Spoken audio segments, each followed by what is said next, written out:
Ich bin euch ja nur einen blumigen Social-Media-Text über Kloschüsseln schuldig aus der letzten Folge. Und Oh deswegen ja. hier, jetzt, für Juhu. euch. Glitzer-Emoji. Fühl dich wie eine Königin. Nochmal, sorry, mir ist nicht eingefallen, wie das andere Emoji heißt. Glitzer-Emoji. Fühl dich wie eine Königin. Kronen-Emoji. Das ist dir Auf nicht diesem eingefallen. Thron. Warte. Was ist eine Krone? Ist mir nicht eingefallen, sorry. Ah, okay. Okay. Darf ich? Tut mir Darf leid. ich? Tut mir leid, das hat mich gerade nur. Okay. Glitzer-Emoji. Fühl dich wie eine Königin. Kronen-Emoji. Auf diesem Thron aus filigranem Porzellan in beruhigendem Weiß werden deine täglichen Sitzungen zum Entspannungsritual. Rosa Glitzerherz-Emoji. Die anatomische Form des Toilettensitzes schmiegt sich an deine Backen. Die integrierte Po-Dusche sorgt für hygienisch sanfte Reinigung. Rosa Blumen-Emojis. Ein wohltuendes Erlebnis. Ein wohltuendes Erlebnis für Körper und Geist. Massagen-Emoji. Hashtag Morgenroutine. Hashtag Princess Treatment. Hashtag Start Your Day Right.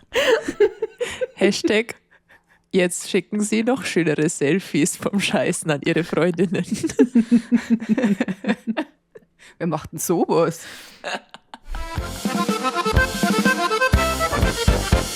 Wellensittich Stammtisch. Wellensittich Stammtisch. Wellensittich Stammtisch. Wellensittich Stammtisch. Wellensittich Stammtisch. Und damit herzlich willkommen, liebe Wellensittiche, zu Folge 19 vom Wellensittich-Stammtisch. Schön, dass ihr wieder mit dabei seid. Schön, dass du Zahlen nicht lesen kannst. Sagen wir noch nicht bei Folge 19. Nein, das ist ein Sechser. Das ist andersrum. Das ist das andere. Jetzt hätte ich bald mein Bier über Tastatur gespielt. Naja, Folge 19, Folge 16, einerlei. Schön, dass nicht nur die Wellensittiche wieder da sind. Schön, dass auch ihr da seid, denn ich nehme hier gerade auf mit meinen beiden Freundinnen, Veronika Servus, Ibims. und Anna. Na, wie wäre. Und ich bin der Räder, falls jemand, also Nur weil ihr gefragt habt. nur weil ihr gefragt habt. Und es ist mal wieder an der Zeit, Danke zum Sagen. Danke für eure ganzen lieben Nachrichten und Kommentare, die uns in der letzten Woche und generell in der vergangenen Zeit erreicht haben. Ihr seid einfach die Besten. Na, ihr seid die Besten. Na, also. Na, ihr. Auf. Also. Au. Und einen Kommentar möchte ich vorlesen, den wir auf Spotify gekriegt haben. Und zwar hat da einer von unseren treuesten Wellensittiche gestimmt. Nachdem eine Woche so lang ist, höre ich die Folge einfach noch einmal an. Und es ist trotzdem lustig und geil. Weiter so. Und da darf ich sagen, das ist auch unser Tipp der Woche an alle da draußen. Hört unsere Folgen doch einfach doppelt. Wie war's?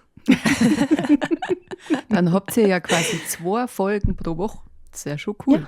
Ja. Ja. So müsst ihr es sagen. Sehr gut.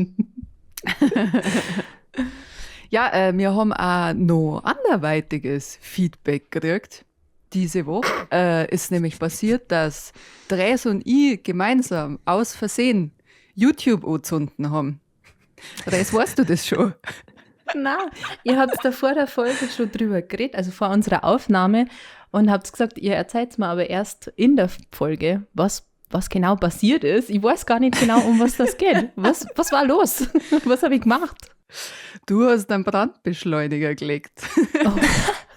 Red mal wieder. Weil Scheiße.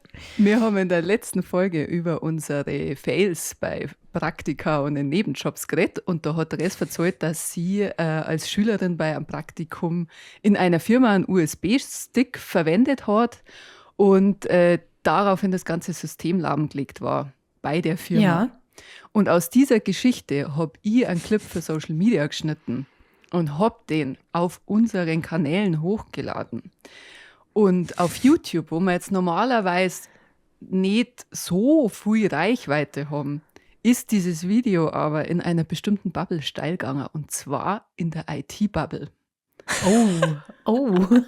Und ich weiß nicht, ob ihr es gewusst habt, aber da sind ein paar sehr spaßbefreite Menschen dabei. Oh nein, warum? Ich gebe euch Beispiele, okay? Ja, bitte. Ich war halt in Pöbellaune, wo ich das gesehen habe. Also es ist schon ein paar Tage her, dass wir das postet haben, und dann habe ich es halt gesehen und habe die Kommentare gelesen, und dann habe ich mir gedacht, jetzt Backelfutzen ist gleich aufgerissen. Also, der Joe hat geschrieben, ich weiß nicht, was es da zu lachen gibt. Weil der es gelacht hat am Ende des Videos. Und mir auch. Entschuldigung. Dann habe ich kommentiert, dann heul halt. Verena voll im Pöbellaune. Geil. Daraufhin hat der Joe geschrieben, was für ein qualifizierter Kommentar. Ich bin begeistert. Der bestätigt das sachlich völlig unangebrachte Amüsement über das Geschehen. An so etwas sind schon ganze Gemeindeverwaltungen monatelang ausgeschaltet worden. Dumm, dümmer, ... Joe, warum so hysterisch? Hast du schlecht geschlafen heute Nacht? Was ist denn los? Man muss jetzt aber auch erwähnen, dass Verena, glaube ich, gepöbelt hat, weil, also das, was ich mitgekriegt habe, war das mindestens schon der 5. Kommentar, der geschrieben hat, das ist nicht lustig. Ja. Ja, es ist über 15 Jahre her, es war ein Schülerpraktikum, die Leute haben ihr gesagt, sie soll hier einen USB-Stick einstecken, haben ihr keinen gegeben. Ja, mei, sind sie selber schuld. Dass das blöd ist, klar. Ja, es kam auch noch ein paar mit, ich glaube, kein Wort. Oder Quelle, Doppelpunkt, Paulanergarten. Das finde ich auch mal so wild. Das habe ich bei mir auch gelesen, bei 2 Wahrheiten, eine Lüge. Da hat auch irgendeiner geschrieben, so von wegen, er bezweifelt ja, dass irgendwas davon überhaupt stimmt. Wo ich mir immer denke, so, wie langweilig muss denn dein Leben sein, dass du nicht glauben kannst, dass was im echten Leben passiert. Also machst du nichts. Ja. Und ich fühle mich dann auch immer ein bisschen beleidigt, weil ich mir denke, naja, wir sind ja alles 3 Texterinnen. Meinst du nicht, dass uns was Geileres einfallen darf, wenn wir uns wirklich was ausdenken? Ja. Also, das frage ich mich halt auch, wenn ich mir eine Geschichte ausdenke, dann darf ich mir nicht doch, also, ich weiß jetzt nicht, ob das der Brüller ist, den ich mir ausdenke, aber okay. Ja, und ich denke mir immer so, wie sehr muss man selber verlogene Scheiße verzeihen, dass man, weil man schließt ja immer von sich auf andere, dass man dann so denkt, dass jemand anders das macht, um im Internet Aufmerksamkeit zu kriegen. Hallo, dann darf ich meinen Busen zeigen. Ja, war einfacher für die Aufmerksamkeit. Das war der schnellere Weg. Aber halt der mit der Bezahlschranke, das ist halt das Ding. Ja, es waren auf alle Fälle noch mehr dabei mit. Was gibt's da zu lachen? Hätte das Ende für das Unternehmen bedeuten können, also auch die Angestellten. Hast du so weit überhaupt mal gedacht? Also, ich weiß nicht, wie weit ihr in eure Schülerpraktika gedacht habt, aber ich habe da von 12 bis Mittag gedacht und gehofft, dass ich bald wieder heimgehen kann. Mir war nicht klar, dass das Ende der Firma bedeutet. Naja, dann müsst ihr mir halt sagen, dass ich keinen USB-Stick einstecken darf, den ich von daheim mitbringe. Ja, also, das waren ja jetzt auch lauter Zipfen, die sich das überhaupt nicht gescheit angeschaut haben, weil du sagst das ja, dass das Schülerpraktikum ist und dass du den Stick selber mitbringen sollen hast. Also, halt dein Maul, bitte, halt dein Maul. Ja, ich habe ein paar Leute noch gefragt, warum sie so emotional sind. Ja, Männer. so sind es leider. Schade eigentlich. Ja, ich finde, das ist ein gutes Beispiel für die dunkelrote Bierampel. Also, dass man Social Media dann auch nicht, also dass man Social Media so brutal ernst nimmt, wenn dann sowas kommt. So. Und ich denke, oh Gott, mein Gott. Also man kann ja da wirklich in allem was Schlechtes finden oder irgendwie das zu spaßbefreit sein. Das ist echt brutal. Ja. Die wollen einfach offensichtlich vom schlimmsten Fall ausgehen, weil jetzt spinnen wir das Thema mal weiter und sagen, okay, das war das Ende für die Firma, dann erzähl das doch nicht so. Ja. Ich erzähle das doch als lustige Geschichte, weil kein Schaden entstanden ist, Ja. außer dass die eher ein System fixen müssen haben die Woche lang. Sonst ist nicht. Natürlich ist das scheiße für eine Firma, okay, aber es war kein größerer Schaden. Beruhigt euch bitte alle. Es ist, ja. Ei. Und ich denke mir dann, was so, was ist mal die Konsequenz daraus? Also so, darf man dann nichts mehr verzeihen? Man darf man gar nichts mehr sagen. Na, aber wisst ihr, was ich meine? So, wenn wir unsere Praktikums- oder Job-Fails erzählen, ja, es ist auch ein Schaden für ein Kaffee, wenn da überall Salz drin ist statt Zucker, aber es passiert halt. Also, Ja. mein Gott, echt. Aber nicht im vierstelligen Bereich und es ist nicht das Ende des Kaffees. Ja. Monatelang. Das weißt du nicht, wie lange die noch Salz gefunden haben in irgendeiner Zuckerstraße. Ja, gut, das stimmt. Wo die Verena nur überall Salz rein da hat bei dir.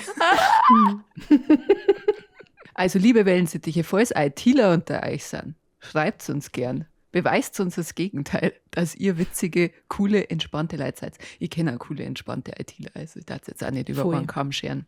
Naja, Schulfreundin von mir, die arbeitet inzwischen in einer Softwarefirma und die hat gesagt, sie hat ihren Humor da verloren zwischen den Männern. Boah, das fand ich krass.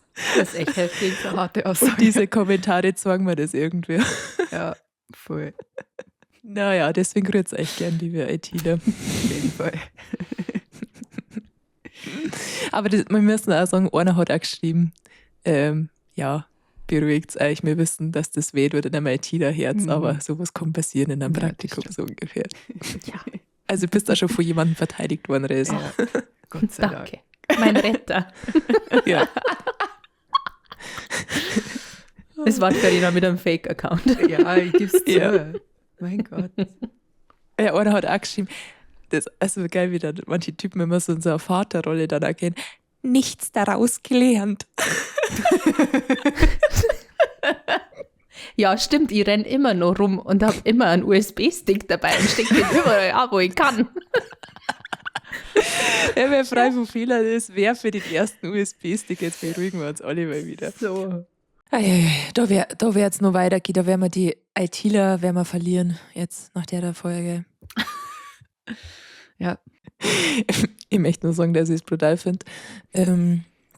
Das wahre Wellensittiche ja wissen, dass der Resbert der sympathischste von uns ist. So, ich meine, das sagen sie ja ständig. Ja, Aber im Internet, bei den Clips anscheinend, da regst du die Leute richtig auf. Weil Ja. der Formel-1-Clip, da wo du den Witz gemacht hast, mit das ist nur Autofahren, oder so, was für mich eigentlich ein offensichtlicher Witz war, aber für solche spaßbefreiten Leute halt wieder nicht. Da sind sie auch wieder sehr emotional geworden, die Männer. Ja. Bis heute kommen da noch böse Kommentare unter Ja. diesem Clip, dass ich ja keine Ahnung habe, dass ich mich doch einmal in so ein Auto setzen soll. Ja, ist doch gut. Ach Gott. Ja, man muss alles sehr, sehr ernst nehmen, das ist ganz, ganz wichtig. Ja. Wir sind ja auch ein Wissenschaftspodcast und wir wollen ja auch ernst genommen werden. Von dem her danke, dass ihr uns so Ja. ernst nehmt. Das dazu. Aber es gab ein Feedback im Real Life. Und zwar am Samstag. Danke an die Wellensittiche, die tatsächlich zu meinem Auftritt gekommen sind in Salzburg. Da hatte ich eine Après-Ski-Party in der Stiegelbrauwelt. Und das war einfach nur super. Also es war so eine gute Stimmung, es war so lustig. Und ich habe mich voll gefreut, weil es waren ein paar weibliche Wellensittiche in der ersten Reihe, die richtig Gas gegeben haben. Die haben richtig schön meine Songs mitbrüllt und waren gut Geil. drauf. War saulustig mit euch. Und ein Wellensittich, der hat mich auch besonders gefreut. Ein männlicher. Der war schon anscheinend seit Simi beim Saufen. Und wir haben uns getroffen, ich glaube so um 1:30 oder so in Barnähe, weil ich mich dann noch unter das Partyvolk gemischt habe. Und er hat mir einen Satz gesagt und ich habe ihn nicht verstanden. Und es hat 20 Anläufe bestimmt gedauert und ich habe mir einfach gedacht, wieso gibt er nicht auf? Was ist mit dem Menschen? Ich habe auch nicht gewusst, wer er ist, was er will. Er hat mir einfach immer wieder was gesagt und ich habe es ums Verrecken nicht verstanden. Und irgendwann habe ich anscheinend dann hier als ITlerin, die ich bin, sei besoffene Sprache richtig kodiert. Dekodiert. Dekodiert, meine ich doch. Und dann habe ich verstanden, dass er gesagt hat, dass unser Podcast der lustigste überhaupt ist. Und das war ja so lieb. Also ich habe irgendwie mit was komplett anderem gerechnet und dass dann das kam. Und dann ist er mir noch weiter, beziehungsweise uns in den Darm gekrochen und es war einfach nur herrlich. Also ich habe mich total gefreut. Richtig lieb. Liebe Grüße an die. Bussi. Liebe Grüße, Bussi. unbekannterweise. Ein bisschen wenig Bargeld, aber sehr viel Komplimente. Hat mich echt gefreut. Wenigstens Ich das. glaube wirklich, diese Bargeldwitze müssen aufhören. Ich habe so Angst davor, dass du mal bei einem Auftritt mit Münzen oder so abgeworfen wirst. Das, Hey, was heißt denn nehmen wir Münzen? nicht? Scheine. Die Leute wissen doch, dass ich Scheine liebe. Also, jetzt hörst du aber auf. Mir wurde tatsächlich schon mal so ein 50er entgegengestreckt vor einem älteren Typen bei einem Auftritt. Okay. Der hat das anscheinend bei jedem Künstler gemacht. Und ich habe es natürlich nicht genommen, weil ich es einfach nur hart unangenehm gefunden habe. Ja. Bitte macht das nicht. Ui. Oder vielleicht schon. Ach ja, auf jeden Fall freuen wir uns sehr, wenn wir Wellensittiche in freier Wildbahn treffen. Von dem her red's uns da gern an. Ich habe letztes Mal in einem Supermarkt getroffen, auch Grüße an die. Hat mich auch total nett angeredet und hat sich für die Lacher beim Wellensittich-Stammtisch bedankt, während ich gerade beim Waschmittel oder so stand. Also danke dafür, ist echt lieb. sehr, sehr süß. Freut uns voll.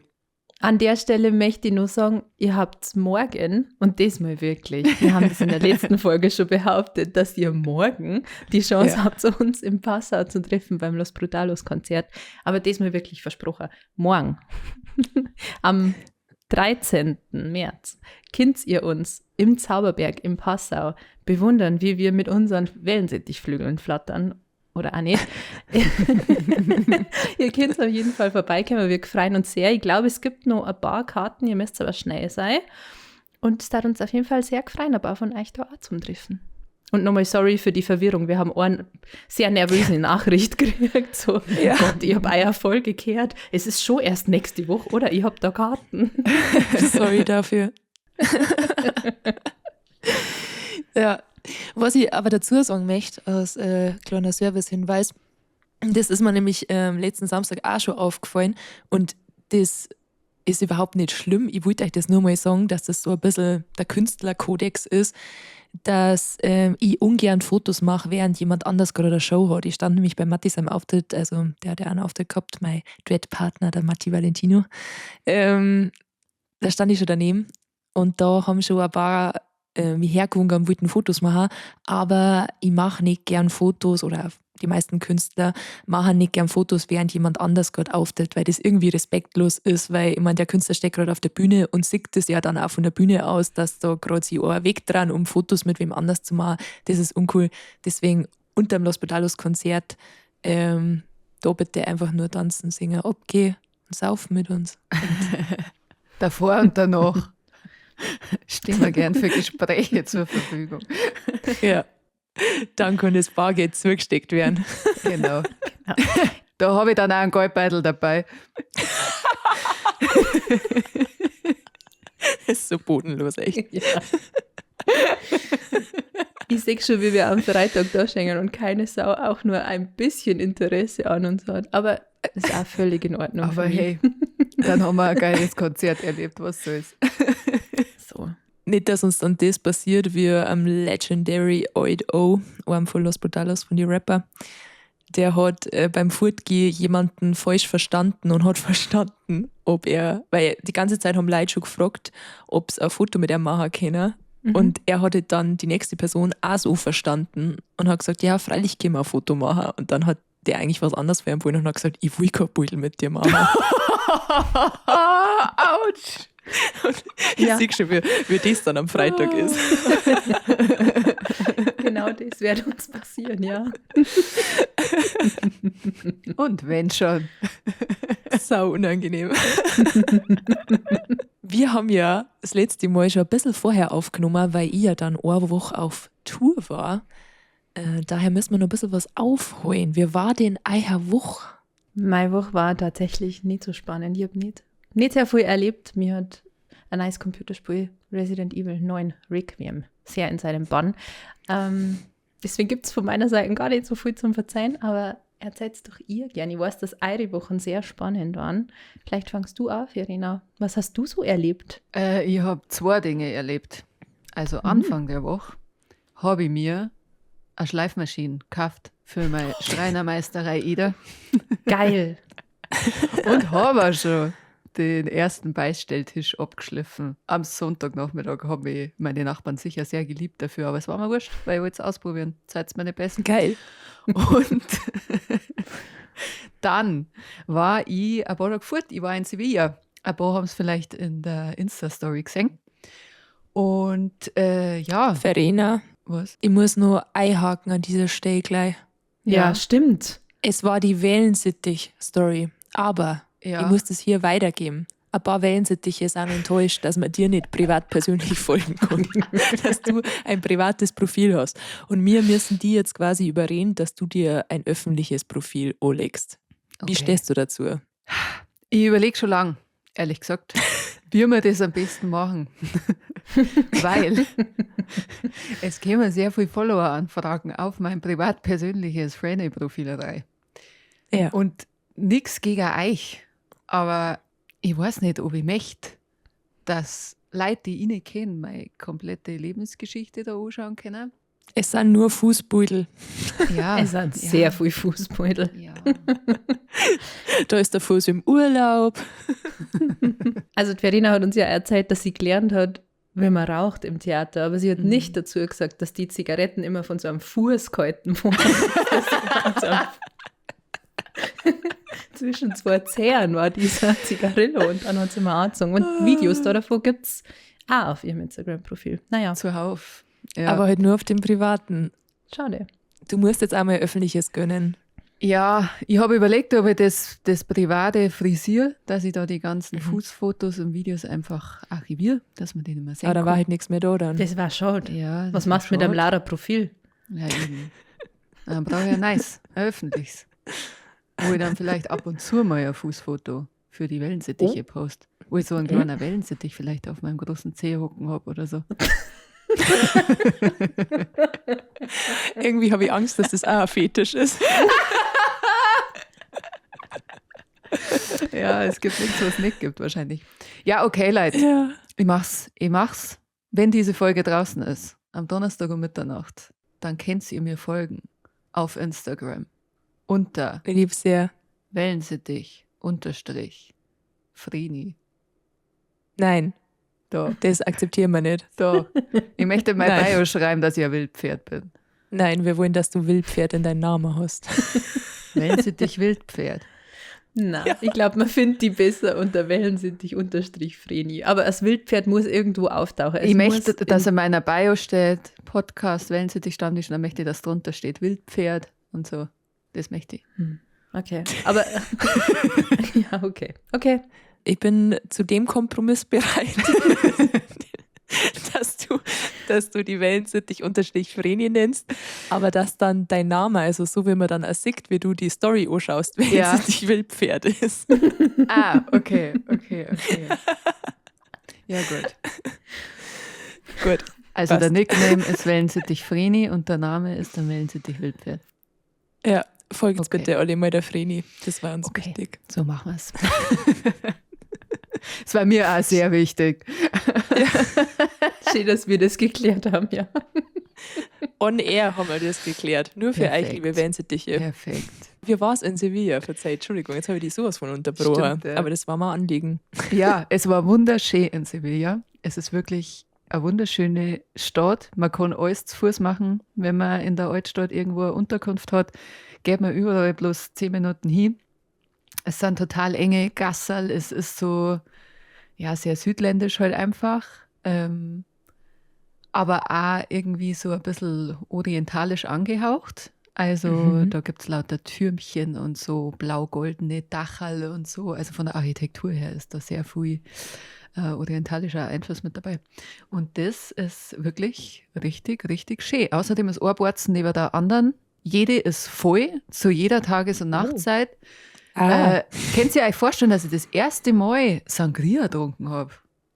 Na, Ich habe das Was? nie probiert. Nein. Aber ich finde es Und? geil. Wie hat es geschmeckt? Saugeil. Ich habe den Mega ganzen Tag geil. Sangria gesoffen. Das war schön. Sangria und Bier hat es gegeben. Ich war mit meiner Mama unterwegs. Mama hat immer Bier getrunken und ich bin irgendwann auf Sangria umgestiegen. geil. Einen weißen oder einen roten? Und Roden. Mhm. Da haben wir uns dann schon, da gab es gar keinen anderen. Ich habe gar nicht gewusst, dass ein Weißer existiert. Mhm. Den hat doch Therese mal auf Malle getrunken, hätte ich gemeint. Echt? Ah, okay. Mhm. Ja, da Den das hat sehr schlecht vertragen. Das stimmt überhaupt nicht. weil es da so zuwider geworden ist. Na, Zwiderwarm bin ich auf irgendwas mit Kirsch. Nein, ja, da war es nicht wieder. Das war da, wo wir dann mit dem Tim Toupé essen waren. Ah, Und ich Therese gefilmt habe, weil ich ein Video machen wollte und sie einfach nur irgendwie so gesagt hat, ich kann nicht. Ich bin so besoffen. okay. Das hat mich sehr gefreut. Okay, das habe ich ausgeblendet. Ja, aber geiles Getränk, kann man machen. Ja, ich konnte es leider nicht mehr machen, weil es gab einen Vorfall, als ich 16 war. Da habe ich nämlich als Feinschmeckerin, wie ich bin, einen Sangria aus dem Tetrapack gesoffen Mhm. und habe mich dementsprechend übergeben. Und wenn ich das rieche, dann, ja, es geht nicht. Verstehe. Boah.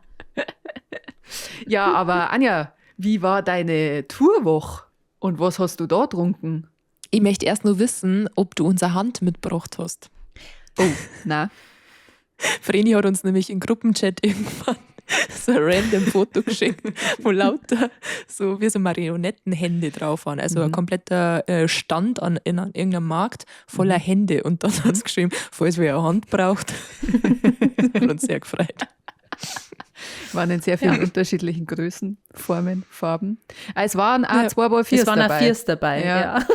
Stimmt, aber nicht so viel. Ja, die hat Verena gekauft, deswegen hat sie gesagt, Ja, für mein Profil. Für ja, mein ja. Profil habe ich gekauft. Ja, Klar. für ihr Profil, wisst ihr es eh. Naja. Fußprofil. Ja, schön. Also hast du uns nichts mitgebracht, oder was? Nein, ihr habt ja nichts bestellt. Ich habe ja gefragt, ob wer was braucht und ihr habt gesagt, Ich ihr habe wollt geschrieben, ich nichts. hätte übrigens immer noch gern Hände, aber Ach so. Naja, musst Ah, du wissen. okay. Sorry. Ja, die Anja wolltest du Viers, Anja?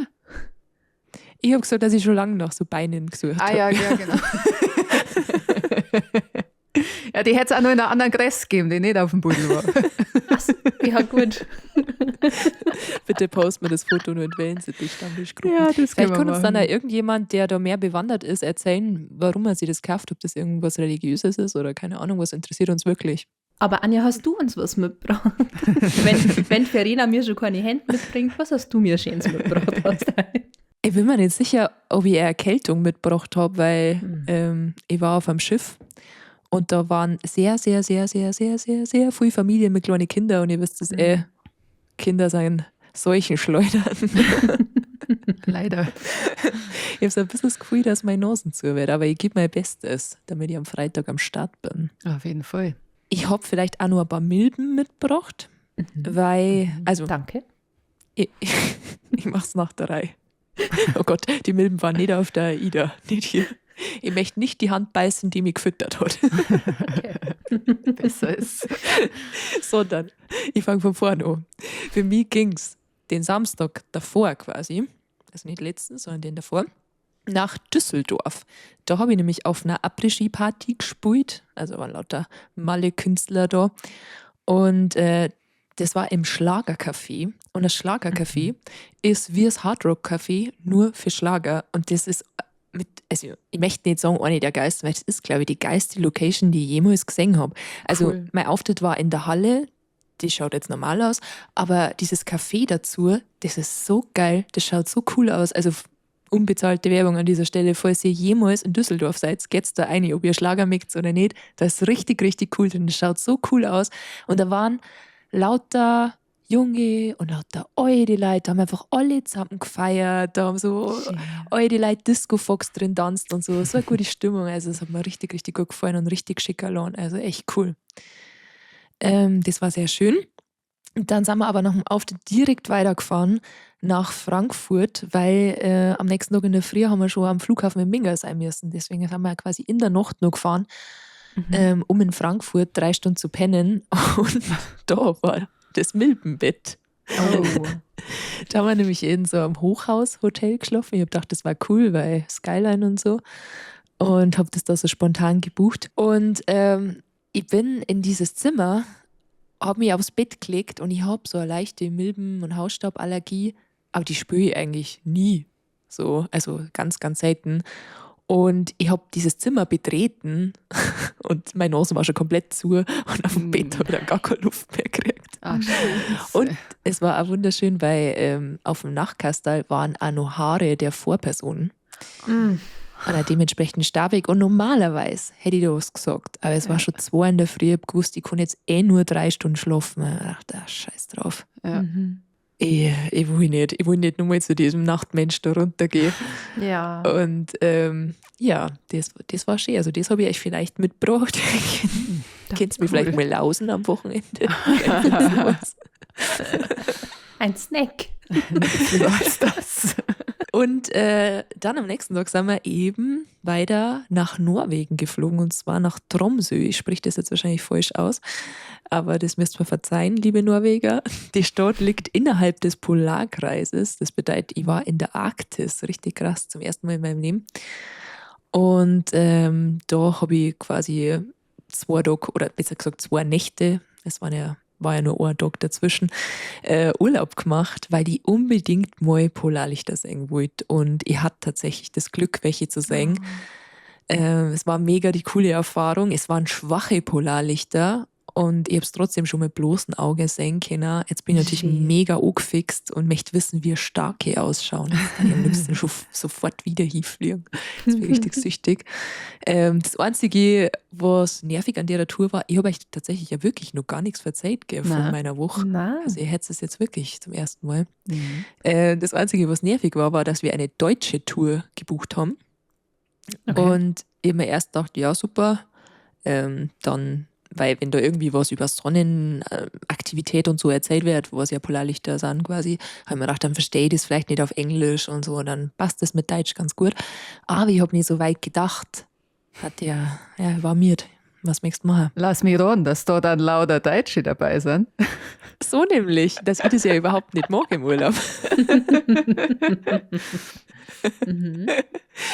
Und dann, wirklich, wir waren an so einem schönen Ort, das war so, ja, in die Berg drin und da war so ein See mit so riesen Eisplatten, wie man es halt so kennt, so aus die, ja, das Nord- und Südpol-Videos, so, keine Ahnung. Ja. Also so richtig fette Eisplatten und so, es war echt cool. Und dann habe ich schon nach 2 Minuten an Werner, einen Menschen aus Wien, also ich glaube es zumindest, dass er aus Wien war, vom Dialekt her, schimpfen gehört. Na klar. Der hat sich beschwert, weil er hat seine Kamera irgendwo aufgestellt, aber halt sehr weit weg vom Ufer, und es sind halt trotzdem nur Leute drauf vorbeigegangen, weil sie halt wahrscheinlich gar nicht gesehen haben, dass der da hinten seine Kamera hat. Und dann, ja, das mag ich auch sehr gern, wenn da Leute dann da durchgehen, wenn man da... Aber ich muss schon sagen, so, ich bin so ein Mensch, der gern seine Fresse hält in der Natur und einfach nur genießt. Und wenn dann schon einer so eine schlechte Stimmung verbreitet an so einem schönen Ort, ich war gleich auf 180, echt. Ich habe mir ja so sehr Polarlichter gewünscht, aber ich habe mir dann auch ebenso sehr gewünscht, dass den einfach ein bisschen hinlässt. Also nicht, dass er sich weh tut, aber wenn er hingeflogen war, schon mental ein bisschen Es hätte da nichts ausgemacht. fokussiert, ja. Ja, das hätte mich schon ein bisschen gefreut, muss ich sagen. Da habe ich mir auch gedacht, ich muss aufhören, mir das zu wünschen, weil es geht ja um den Polarlichtwunsch. Unbedingt. Aber ich habe dann einmal so ein bisschen Tag geträumt, da bin ich ja sehr, sehr anfällig dafür. Und habe mir immer so vorgestellt, wie ich mir jetzt einfach so einen Käfeler reinhau. So sauer war ich. So ein bisschen. Ich mag das einfach nicht, dass Menschen ständig meckern und so. Vor allem wegen so Kleinigkeiten, mein Gott. Ja, verstehe. Erst der Ton macht die Musik. Aber habe ich daraus gelernt, buche ich ja keine deutsche Tour mehr. Bestimmt nicht. Ach ja. Und dann ging es am nächsten Tag weiter nach Bergen. Da sind wir nämlich dann auf die AI dazu gestiegen, weil ich da einen Auftritt hatte. Und ich hatte an dem Tag, wo wir zugestiegen sind, dann auch noch ein Interview. Von dem habe ich irgendwie vorher nichts erfahren. War jetzt nicht schlimm oder so. Ihr wisst es wie gern ich Interviews führe. Sehr, sehr schwierig für mich. Und dann habe ich da spontan ein Interview gehabt. Es gibt nämlich da so ein Theater bei der AIDA, wo es so über 4 Decks irgendwie geht. So ein bisschen rundlich angelegt. Und das ist dann wie eine Fernsehshow. Also wärst dann auch wirklich gefilmt und stehst dann auch hinter so einer Wand, die dann so auffährt, wenn du dann rausgehst und so. Also schon sehr, sehr professionell. Und was habe ich natürlich gemacht? Ich habe einen Schluck von meinem Wasser genommen, als ich geguckt bin und habe mich gleich komplett angeschüttet. Na. Da habe ich mir gedacht, ja, grüß euch, schön, dass ich da bin. Ja, das war sehr toll. Na, war an sich trotzdem schön. Und am nächsten Tag hatte ich dann einen Off-Day. Das heißt, da habe ich dann mal ein bisschen rumschnurten können in der Stadt, die wir da angeschaut haben, wo wir da gehalten haben. Und den Tag drauf hatte ich dann meinen Auftritt, war dann vor sämtliche Leute aus Norddeutschland, was jetzt nicht unbedingt meine Fanbase ist, aber es waren auch 3 Bayern da und die waren Gott sei Dank meine Fans, das war schön. Na, aber auch die anderen waren sehr lieb. Auf so Schiffen ist immer eine gute Stimmung und auch die Leute, die da arbeiten, sind immer sehr lieb. Also war sehr schön. Und dann bin ich am Freitag heimgeflogen von Oslo aus auf Nacht und am nächsten Tag ging es dann weiter nach Salzburg und da sind wir schon wieder hier. Haben wir den Kreis wieder geschlossen zum Anfang der Folge. Es war auch sehr, sehr, sehr schön. Jetzt wisst ihr Bescheid. Als Partysängerin ist man sehr viel unterwegs manchmal, aber ich finde das sehr, sehr schön. Ich mag das. Klingt ja richtig cool. Ja, danke. Ich hoffe, ihr seid nicht eingeschlafen dabei. Nein, gar nicht. Gar nicht. Hat sich schön angehört. Das freut mich. In der letzten Folge haben wir ja darüber gesprochen, was wir uns als Alternativberufe gut vorstellen könnten. Und daraufhin hat jemand bei YouTube kommentiert, dass es sau cool war, wenn wir das einfach mal ausprobieren dann. Also wenn wir bei unsere 3 besten und 3 schlimmsten Berufe einfach mal einmal reinschnuppern dann, um festzustellen, ob es wirklich so gut oder so schlecht ist. Ja, ich weiß jetzt nicht, ob wir das dann im Podcast so geil verzeihen könnten. Also ich weiß nicht, ob wir da dann eher auf Video umsteigen müssten. Also falls vermutlich. nur Leute darauf Bock haben, dann kommentiert das doch mal, ob wir da mal was ausprobieren sollen davon und natürlich was. Bei meinen Berufe wird es dann wahrscheinlich ein bisschen schwierig. Jemand hat nämlich geschrieben, dass ich die unrealistischsten Alternativberufe habe. Hat mich sehr provoziert und dachte, also ich mache Musik in meinem eigenen Vollbauerndialekt. Ich bringe die selber raus, ich schreibe die selber. Und ich singe trotzdem innerhalb von einer Woche in 3 verschiedenen Ländern. Also das ist doch auch unrealistisch. Ich bin ja schon geübt in unrealistische Berufe. Hallo? Naja. Ihr müsst ja wissen, dass Anja von uns diejenige ist, die immer groß denkt. Ich bin immer diejenige, die auf Brems steigt. Und ich bin. Und Dress. Ich bin die gar nicht denkt, aber verzeih. Laut die YouTube-Kommentare von die ITler bist du das, ja. Ja, Sie haben recht.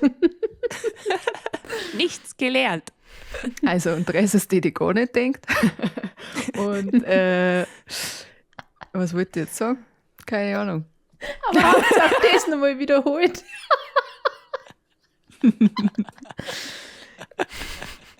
Na, aber danke für deinen Wortbeitrag. Du hast frei gesprochen und viele Bilder benutzt. Danke für die.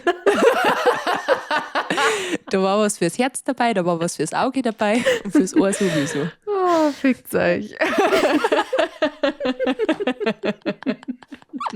Also Anja ist die groß denkt und du bist die bremst. Stimmt überhaupt nicht. Ich heiße mit zweitem Namen Bremse. Ja. Ihr seid beide Bremsen und es regt mich regelmäßig auf. Total.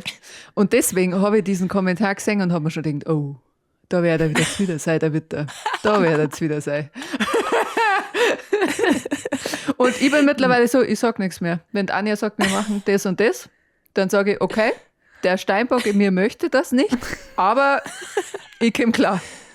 Dazu möchte ich gerne erzählen, dass die zwei eine Analyse von uns machen haben lassen nach Sternzeichen. Deswegen sagen sie jetzt auch gerade der Widder und der Steinbock.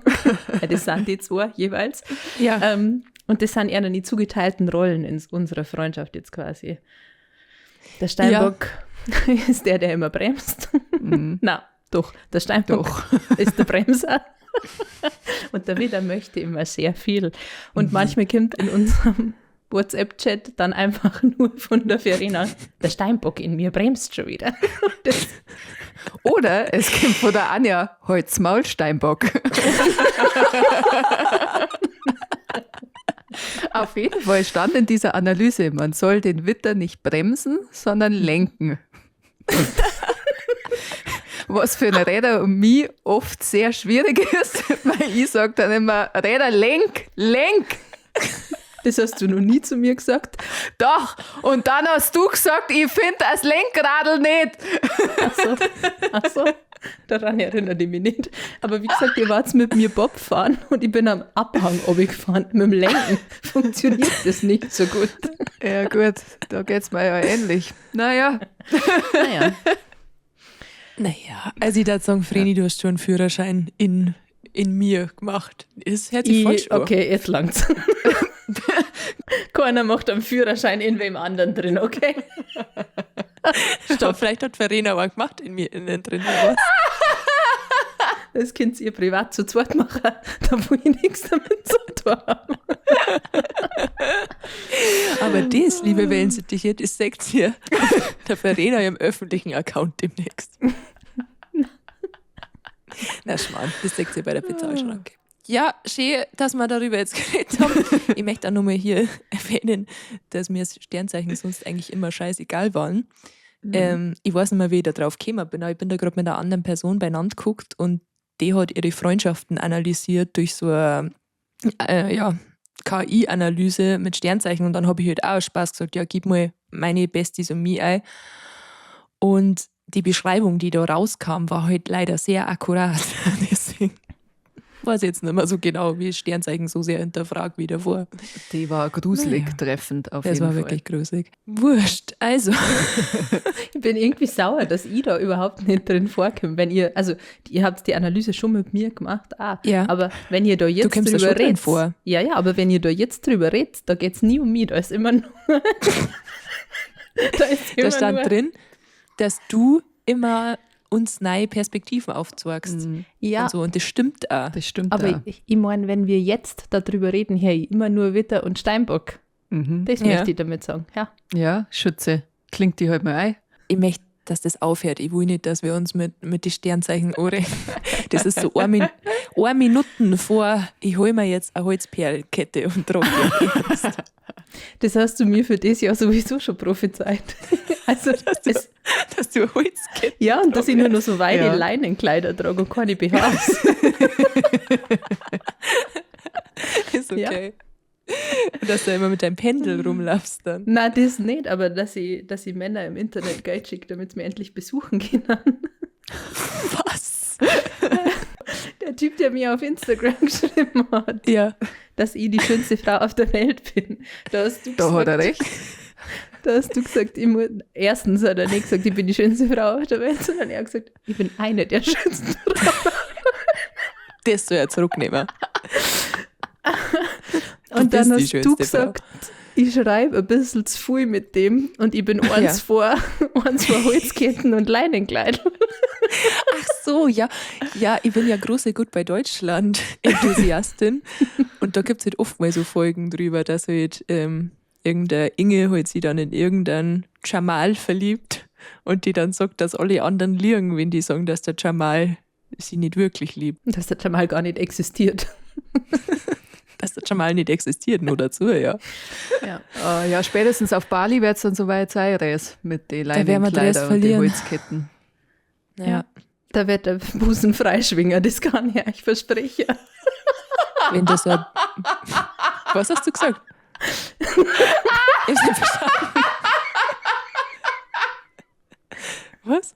Ich habe gesagt, da wird der Busen freischwingen, das kann ich euch versprechen.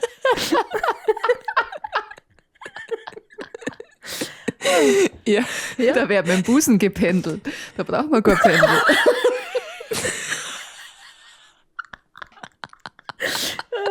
Wenn jemand Globuli nehmen muss, will er schon mit dem Busen auspendelt, ob er die gut vertragt oder nicht. Ich Jemand hat irgendwo kommentiert bei irgendeinem lange Busen-Sketch. Sketch. Ja, jetzt mal. Ja, ich bin echt nicht ganz da. Bei irgendeinem lange Busen-Clip hat jemand, ich bin so schlang, dass ich gerade aus Versehen Sketch gesagt habe, hat jemand drunter kommentiert, dass er lange Busen nicht versteht. Aber vielleicht verstehst du es jetzt. Stellst dir vor, wie es pendeln.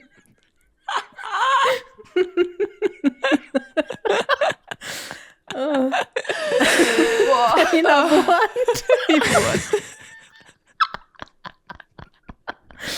Ja. Ihr werdet mir alle nur richtig dankbar sein, wenn keiner von uns auf Bali Durchfall hat, weil ich vorher pendelt habe, ob wir das Essen vertragen oder ob wir einen Durchfall kriegen davon.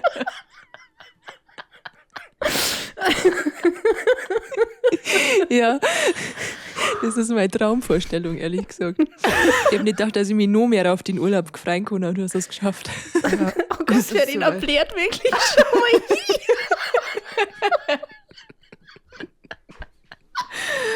Oh, blöde Weiber, Wahnsinn. Ist aber ganz leicht, sind wir hier abgeschweift, nur ganz leicht. Was ich aber eigentlich verzeihen wollte, ist, dass wir schon Übung darin haben, Dinge auszuprobieren auf YouTube. Weil wir haben von unserem Uniseminar aus mal einen YouTube-Kanal erstellen müssen und haben uns dafür irgendein Thema halt ausdenken müssen. Und unser Thema war, wie man irgendwas wert oder wie es ist, irgendwas zu sein. Oder jemand anders zu sein. Genau, und dann haben wir ausprobiert, wie es ist, eine Quidditch-Spielerin zu sein. Ja, an der Universität Passau gibt es tatsächlich eine Quidditch-Mannschaft. Shoutout, sehr, sehr witzig gewesen. Haben wir mitgespielt, Voll. beziehungsweise eine von uns. Ich habe ausprobiert, wie es ist, eine Meerjungfrau zu sein. Auch das gibt es in Passau, als Meerjungfrauen schwimmen. Das war sehr, sehr schön. Daraufhin wurde ich übrigens von lauter Zwölfjährigen im Internet fertig gemacht. Also das war vor meiner Musikkarriere. Das heißt, ich bin schon vorbereitet worden auf den Hate. Ja. Danke an die ganzen Zwölfjährigen. Weil anscheinend war ich nicht die richtige Meerjungfrau. Leider. Vreni hat ausprobiert, wie es ist, wenn man Teil der Gothic-Kultur ist. Kann man das so nennen? Ja. Und Dres hat mein Lieblingsding ausprobiert. Dres war nämlich eine Geisterjägerin. Dres, magst du erzählen, wie das war? Ja, ich möchte vor allem verzeihen, dass wir seitdem sehr gern einmal so eine Geisterjagd nochmal machen werden. Und zwar waren wir wirklich auf einem alten Schloss, auch im Passauer Umland, und sind da mitgenommen worden von 2 Geisterjäger. Und auf der Fahrt dahin und auch in der Vorbereitung war es so, hihi, haha, Geisterjagen. Aber so richtig daran geglaubt haben wir nicht. Und als wir dann dort waren, weiß ich nicht. Also haben wir uns schon ein bisschen in die Hosen geschissen.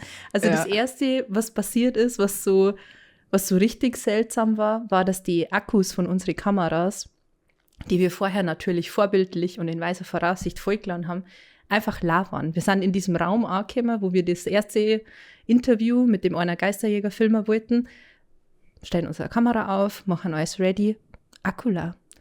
Und unser Mikro ging auch nicht mehr. Ja, stimmt. Es war schlagartig alles leer.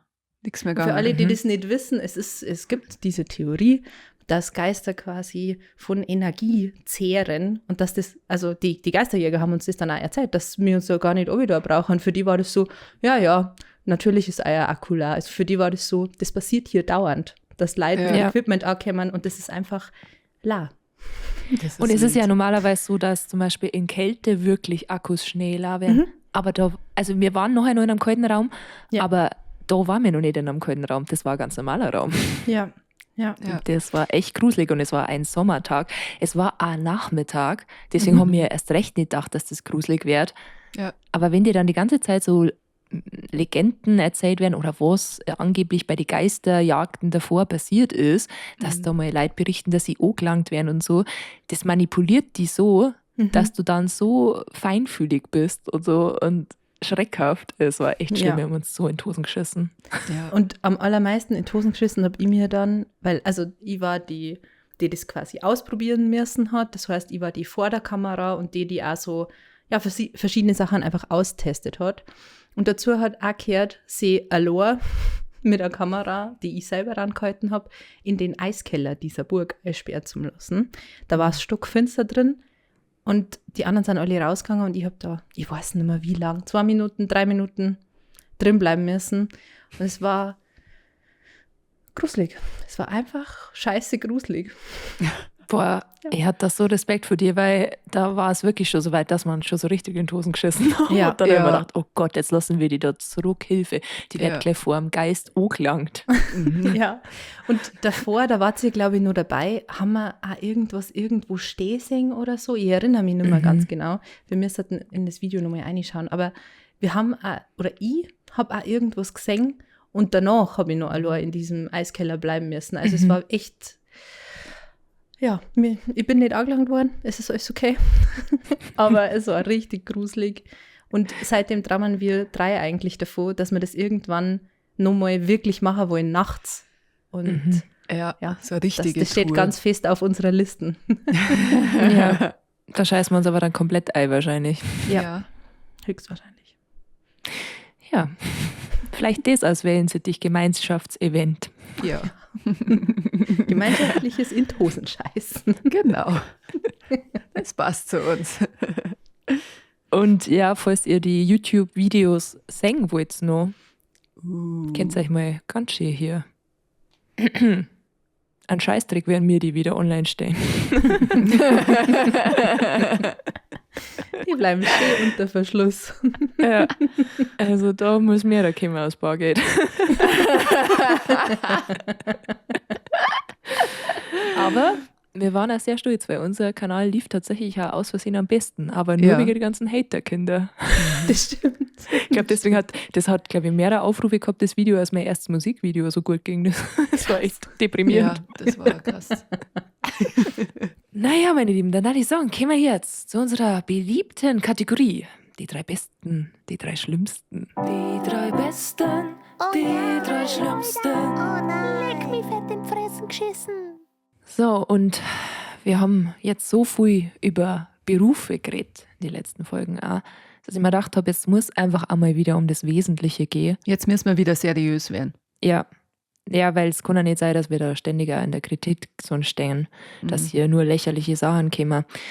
Deswegen sagt's mir doch jetzt mal bitte, die 3 Besten versus die 3 schlimmsten Shots, die ihr euch am Wochenende einstellt. Res, fang doch gern an. So gern. Ich fange mit den 3 Schlimmsten an. Auf Platz 3 ist für mich kleiner Feigling. Geht nicht. Generell jede Art von Feigen, Schnaps, Klopfer mit Feige, bin ich raus. Bin ich leider raus. Auf Platz 2 ist der Willi. Kann ich Echt, nicht oder? schätzen. Außer er ist von Schokolade umhüllt. Dann können wir noch mal drüber reden. Aber sonst in einem Shotglas oder in einem Klopfer oder so bin ich raus, möchte ich auch nicht in meinem Mund innen drin haben. Genauso wie meinen Platz 1. Treue Wellensittiche wissen schon, der rustige Nagel und ich, wir sind keine Freunde und wir werden es in dem Leben auch nicht mehr. Ich glaube echt, wenn ihr mich irgendwann einmal irgendwo seht und ich trinke einen rostigen Nagel, Irgendwo ist ein Spinnradl. irgendwo ist ein Spinnradl, ja, dann brauche ich sehr dringend Hilfe. Es ist ein Hilfeschrei. Bitte ruft irgendwen an, ich muss abgeholt werden. Okay. Wir müssen vielleicht nur kurz erklären, was da drin ist. Also da ist sehr viel Tabasco drin und, glaube ich, jeden Schnaps, den es gerade finden kann. So schmeckt er auf Lecker, jeden lecker. Fall, ja. Da ist sehr viel von, ja. Aber eigentlich passt das schon gut zu dir. Ich kann mich erinnern, dass wir mal zusammen gesoffen haben im Studio bei dir. Und da hast du diesen Captain Blood getrunken. Also der Captain Morgan mit über 80%. Ach so. Ja. Ja. Und du hast erst gesagt, oh, das ist so kreislig und das kann man nicht trinken. Und du hast dann weiter getrunken und irgendwann bist du neben mir auf der Couch geguckt und hast gesagt, ich habe das Gefühl, ich schwebe. Das hat mich sehr gefreut. Ja. Also, ja. Das kann ich jetzt nicht leugnen, ehrlich gesagt. Es hat auch ein bisschen so geschmeckt, als hätte man einfach mit diesem Rum, den man, also der hat glaube ich auch 80% gehabt, Es war quasi wie Rum zum Backen. Und es hat halt geschmeckt, als hätte man mit diesem sehr starken Rum dieses Mixgetränk angemischt. Naja, mein Gott. In der Not trinkt der Teufel Captain morgen 18%. Captain Kokain, ja. Captain Kokain. Richtig. Kommen wir lieber zu sehr leckeren Schnapsgetränken, Schottgetränken in meinem Mund innen drin. Was ihr da alles ausgeben könnt. Ja. Also generell muss man ja sagen, ihr zwar wisst es schon, wenn ich in dem Modus bin, dass Shots getrunken werden, dann bin ich ja in dem Modus, dass ich quasi alles trinke. Was man mir hinstellt. Ich finde auch, du tust so horklig gerade, Ja. aber in Wirklichkeit Ist hier rein. Ja, also die Shots, die ich hier auf der Liste aufgeschrieben habe, also beide, die schlechten und die guten, die sind für den Fall, dass ich noch nicht im Modus bin. Da bin ich noch nicht anzünden. Okay. Und dann ist bei mir, bei den besten Shots, auf Platz 3, weißer Tequila mit Salz und Zitrone. Nom, nom, nom, nom, nom. Sehr fein, sehr fein. Kann ich mit euch leider nicht trinken. Ich habe keine Freundin und keinen Freund, der das mit mir trinkt. Sehr Oh schade. nein. Naja, aber bei meinem zweiten Platz habe ich auch niemanden, der das mit mir trinkt, aber das ist auch ein bisschen gut, weil das sind diese Cream-Klopfer. Die mag immer keine Sau. Wenn es so eine Klopferpackung gibt, dann Ja. trinken immer alle die fruchtigen Sachen und ich will Die nur diesen Sahnesachen Sahnelikör. magst Ja. Doch, die mag ich schon auch. Oh, Ja. Das hast du und nicht gewusst. das darf man nicht sagen. Jetzt ist Verena sauer, dass wir was gemeinsam haben. Ah ja, wird schon neu hören. Die mag das nicht. Okay. Ja gut, dann weiß ich, mit wem ich ab jetzt diesen Sahneklopfer trinken kann. Und auf Ja, Platz nicht 1, dringend. Ganz dringend, ja. Und auf Platz 1 ist bei mir, sagen wir es gerne gemeinsam, Pfeffi. Ja, okay, ihr kennt es mir einfach nicht. Ich will es nicht gemeinsam sagen, weil wegen der Latenz reden wir immer versetzt. Ja, das stimmt. Na gut, schieb's auf das. Na, ich liebe einfach Pfefferminzschnaps und ich finde zwischendurch so ein bisschen ein frisches Gefühl im Mund, wenn man gerade trinkt. Kann nicht schaden. Ja. Ja. Ist okay. Verena, was sind deine 3 schlimmsten Shots in deinem Mund innen drin? Ich fange an mit die 3 schlimmsten Shots in meinem Mund innen drin. Das wird mich hassen. Ich aber hey, glaube, fürs Internet dürfen wir das nicht so sagen. Schnäpse bitte. Oh Gott! oh, Da werden ganz viele Männer wieder sehr, sehr kreativ werden und Witze stimmt. machen, die wir uns nie vorstellen hätten können. die 3 schlimmsten Schnäpse in meinem Mund innen drin. 3 werden mich jetzt mal wieder hassen, aber hey, auf Platz 3 Berliner Luft. Alles, was irgendwie noch Zahn, wie heißt Nach frischem Atem. alles, was irgendwie nach Mundspülung schmeckt. Bitte nicht, mag ich nicht. Auf Platz 2 der greislichsten Schnäpse in meinem Mund innen drin ist Tequila. Sorry, es tut mir leid. Aber auch keinen weißen. Na, Okay. also wenn dann nur eher ein brauner, aber weh. Na, Ach, na, jetzt. genau das gleiche Gespräch haben wir schon mal geführt. Ich erinnere mich an den doppelten Schmerz. Ja. Auf Platz 1 der schlimmsten Schnapsgeschmäcker in meinem Mund innen drin. Erinnert ihr euch an diesen Marillenschnaps auf der Duld in Passau? Das war ja wohl mal das Widerlichste, was ich jemals gesoffen habe. Wir haben uns gedacht, wir trinken einen Bärwurz und dann haben wir uns gedacht, wir bestellen uns noch einen Marillenschnaps dazu und trinken erst den Bärwurz, weil wir damit gerechnet haben, dass der richtig eklig ist und dann trinken wir den Marillenschnaps, weil der geht bestimmt. Was war? Wir haben erst den Bärwurz getrunken, was sehr, sehr schade war, weil der Marillenschnaps, das war wirklich das Widerlichste jemals in meinem Mund innen drin. Sorry, Marillenschnaps auf der Passauer Duld. Aber du kannst scheißen gehen. Dann kommen wir zu den 3 besten Schnapsgeschmäckern in meinem Mund innen drin. Auf Platz 3 Ficken. Geht immer. Lauft aber. Verena. Punkt. Einfach nur dieser Social Media Clip. Was sagst du Alter. dazu, ITler? Geschichten aus dem Paulanergarten. Ja. Sowas gibt es nicht. Sowas passiert nicht im echten Oh. Leben. Was gibt's da zu lachen? Hat umso emotionaleres. Naja. Okay. Ja, okay. Der Fickenlikör geht immer. Echt, oder? Ja, sicher. Auf Platz 2 der besten Schnapsgeschmäcker in meinem Mund innen drin ist Himbeerlikör. Selber gemacht. Gab es mal von der Schnapsbrennerei aus meinem Ort, gibt es leider nicht mehr, worüber ich sehr, sehr traurig bin. Also falls das irgendjemand von da hört, könnt ihr den bitte wieder einbrauen. Das war mein Theatergetränk schlechthin, immer. Oh. Gemein. Ja, maßlos gemein. Und auf Platz 1 der besten Schnäpse in meinem Mund innen drin, werd's jetzt lachen, aber es ist ein Toffifee-Sahnelikör aus dem Schokobecher. Das ist geil. Geil. Boah, aus diese Schokobecher. Ja, geil. Ich habe, glaube ich, noch nie was aus einem Schokobecher getrunken. Alter, Wie Anja, hast du bis hierhin gelebt? voll. Also vielleicht ist irgendwann mal passiert und ich weiß einfach nicht mehr, das kann sein. Dann war das schon zu einer späten Stunde, aber Dann war es ein guter Rausch. Ach, das ist deliziös. Das ist geil, ja. ist das nicht auch so ein bisschen so ein Ding, was man eher so macht, wenn man Ü50 ist, was auch nicht schlimm ist, aber Du meinst, dass man dann auch ein Eierlikör nicht... ja. Na, Also das ist gar nicht wertend gemeint, sondern eher aus Interesse. Weil ich habe noch nie Gleichaltrige gesehen, die gesagt haben, so jetzt trinken wir alle aus diesem Schokobecher ein Eierlikör. Echt, wir haben das immer gemacht. Echt? Ja. ja, bei uns Ja. passiert das im Theater und da bin ich tatsächlich die zweitjüngste. Naja, schade, dass ihr mir keinen Schokobecher anbietet. Das ist wirklich schade. Das nächste Mal. Naja, wisst ihr, wann es mir sagt. Genau. Anja, was sind deine besten und schlimmsten Schnäpse in deinem Mund innen drin? Auf Platz 3 der schlimmsten Schnäpse in meinem Mund innen drin. Jetzt bricht das Herz von meinem Papa, ist Fernet. Mein Papa ist der Meinung, dass einen der immer wieder nach vorn riecht, wenn man irgendwie was Schlechtes gegessen hat oder so, oder wenn man zu viel gegessen hat. Also Ich kenne das gar nicht, was ist Ich das? kenne das auch nicht.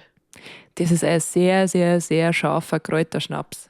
Also du merkst auf jeden Fall, wie er sich durch deinen Körper durcharbeitet. Okay. Auf Platz 2 ist Uso.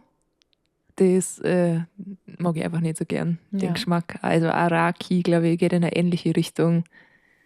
Klar trinke ich es im Urlaub, freilich, aber es ist jetzt nichts, was ich unbedingt in meinem Mund innen drin haben muss. Und auf Platz 1, und das wissen die treuen Wellensittiche, die mit Folge 1 gestartet haben, und da bricht ich jetzt nur mal das Herz von meinem Vater, ich hoffe, er hört das niemals, ist der Enzian. Es ist nach wie vor einfach so kreiselig. Und ich möchte auch nicht hören, dass es gute Enziane gibt, weil das behaupten die Menschen, die das mögen. Aber na. Und Res, du musst den jetzt endlich mal probieren, den nehme ich mit morgen. Geil. Ich wollte gerade sagen, obwohl wir schon in Folge 16 sind, habe ich immer noch keinen Enzian probiert, obwohl wir Ja. uns schon mehrmals gesehen haben. Das ist Oh, krass. ich hoffe, ich vergiss nicht. Ich hoffe, du nehm vergisst einen mit nicht. für die. Und dann machen wir dann machen wir eine Story für die Wellensittiche. Also checkt Ja. die mal am Freitag aus. Oder am Samstag, je nachdem. Dann kommen wir zu die 3 besten Schnapsgeschmäcker in meinem Mund innen drin. Und zwar auf Platz 3 ist bei mir Francelico. Ich mag gern Haselnusslikör. Haselnuss-Schnaps finde ich ein bisschen brutal, aber so ein Likör, der geht ganz gut. Unbezahlte Werbung hier natürlich leider an dieser Stelle. Auf Platz 2 ist der Baileys, also ihr merkt es schon, ich mag auch Sahne-Likör, aber ich mag einen Baileys auf Eis. Also es ist nicht einfach nur so ein warmer, der gibt mir jetzt nicht so viel. Aber im Schokobecher, Anja, Ja, aber da ist kein Eiswürfel drin. Aber gut, dann, wenn er vorher im Gefrierschrank war, dann akzeptiere ich es. Also ich möchte bitte dann am Freitag einen Schokobecher endlich hier kredenzt Jetzt kriegen reg für mich euch. nicht auf, ich habe mir das hier schon aufgeschrieben. Hier steht schon Schokobecher für Anja auf meinem Aber was, das liebe ich. Aber was muss dann die andere, Die andere. was muss Die dann andere. Vreni probieren am Freitag? Ja, da schippt mir einen Pfeffi ins Maul, ob es mag oder nicht. Damit es endlich nicht mehr so aus der Futzen steht. Kennt ihr nur das Video, wo der Typ von der Bank fällt, weil er sagt, boah, Mann, da hast du Mumfei.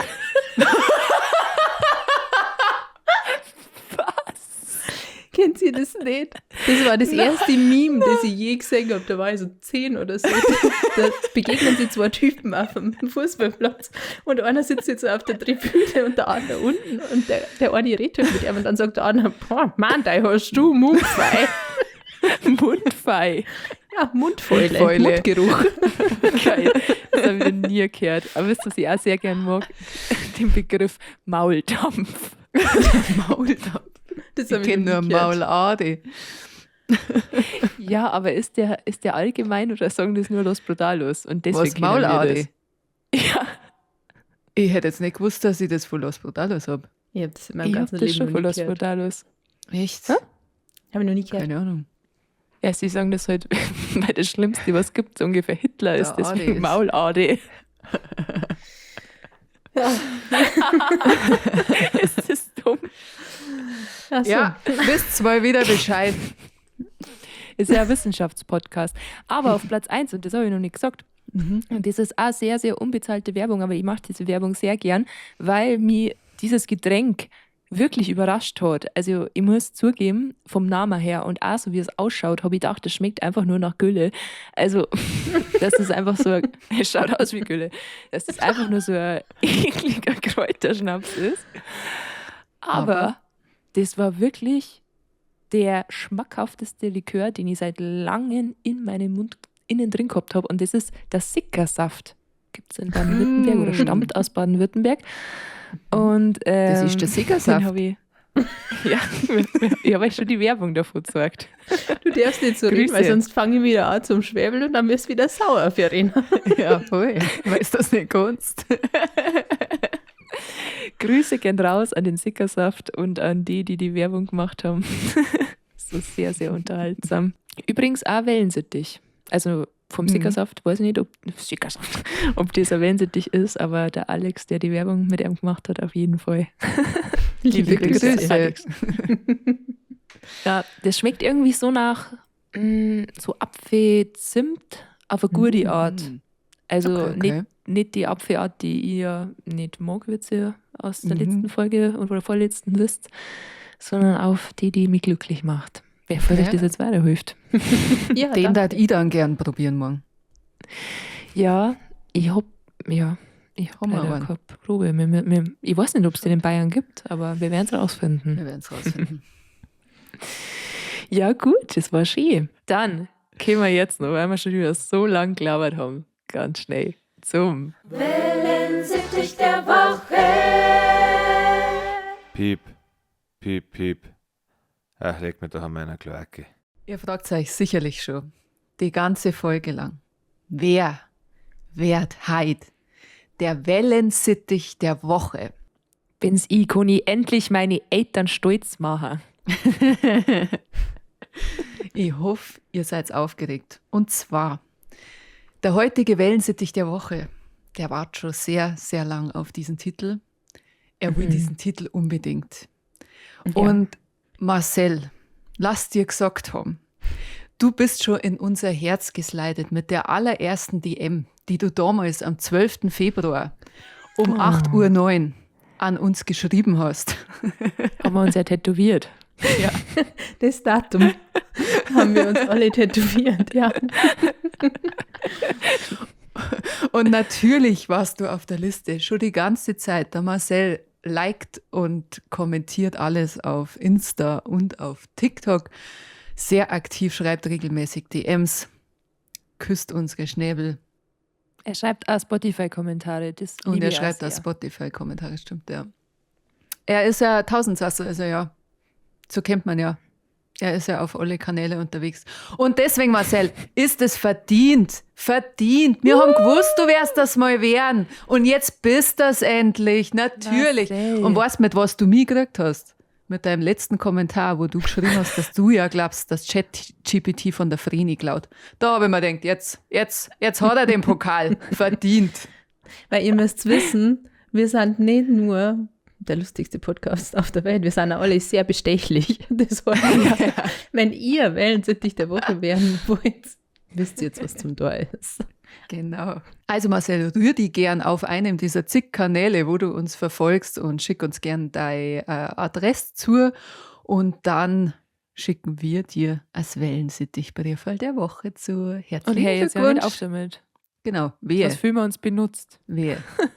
Und es ist auch nicht so, dass man diesen Wellensittich der Woche-Titel nicht wieder aberkannt kriegen kann. Ja. Gell? Wir haben da kein Problem damit, hier öffentlich in unserem Podcast zum Sagen.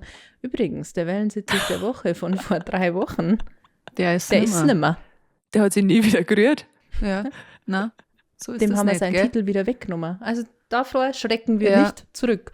Ja, also weitermachen, bitte. Wenn ihr euch jetzt denkt, dieses Risiko gehe ich ein. Ich bin bereit, mein Leben lang Kommentare zu schreiben für diesen Podcast auf allen Plattformen. Dann findet ihr uns auf Instagram, auf TikTok, auf YouTube und auf Spotify und auf Apple Podcasts könnt ihr uns auch noch Kommentare und Bewertungen schreiben. Wir heißen da überall Wellensittich Stammtisch und wir freuen uns nicht nur über Kommentare und Privatnachrichten und anscheinend auch Bargeld, sondern auch über 5-Sterne-Bewertungen auf der Streaming-Plattform eurer Wahl. Ja, und wenn du jetzt gerade auf Spotify bist, ich rede jetzt direkt mit dir. Oh, da haben wir das nicht gekriegt, gell? Dann gehst du jetzt halt auf Informationen. Ja, findest du das? Und dann siehst du da diese Sterne und da klickst du jetzt drauf und dann kannst du eine Sternebewertung abgeben. 5 dann und sehr gut schmecker. Vielen lieben Dank. Und bei Apple Podcast, ich rede gerade mit dir, ja, da gehst du jetzt einfach ganz, ganz runter und lässt auch da 5 Sterne da. Dankeschön. Vielen lieben Dank euch alle. Damit hätten wir es wieder, liebe Freunde. Es war uns ein seelisches Freibier und wir hören uns nächsten Donnerstag in euren Ohren innen drin. Bis dahin, Servus. Servus. Macht es gut.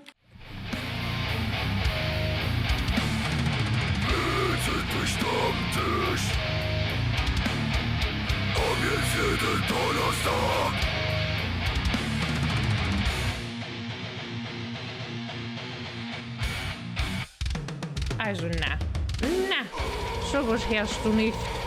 Voll Teufel, schalt aus das Klump jetzt.